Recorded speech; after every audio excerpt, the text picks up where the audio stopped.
Let me also tell you some of the concerns that we civilians have from a distance when we see them.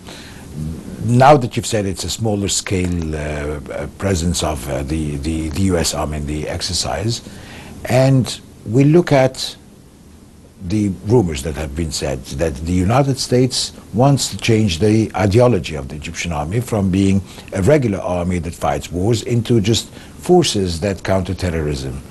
How true is this? I don't think that's true at all. It's not our. We're not trying to tell you what to do. We're trying to share the benefit of our experience here in some of these things. As this exercise is, we've designed this exercise this first time around.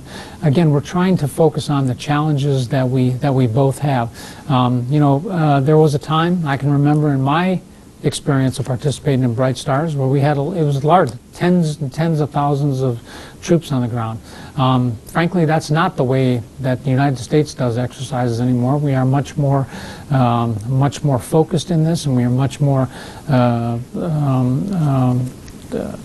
trying to address the specific challenges that we're dealing with out here in terms of this. So I think it's important to focus on the substance of what we're training on together and what we're working on, what we're trying to address, as opposed to just the size of it. We recognize the importance of making sure we contribute to these exercises, and we'll continue to do that. I feel very confident in our ability to make sure we bring the right forces. But I think the important point is what are the things that we are working on together in this.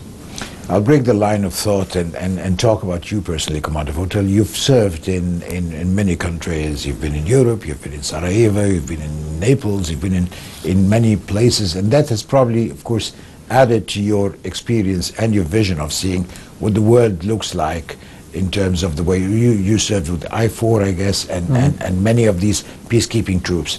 So how do you see, from a peacekeeper's point of view, rather than a military warfare man, how do you see the area right now? Well, I think the region here, there certainly are a number of security challenges that we're dealing with. We've talked about violent extremism. We see it in Iraq and Syria, and we see it in Afghanistan, we see it in Yemen, and we see it in a number of other countries in the region. So this colors the environment right here. In the region, we also have state actors that are playing a not helpful role. Iran, for example, while it has a deep historical, cultural role to play in the region, right now is playing one that foments instability as opposed to stability in the region. With their support to proxy organizations, their very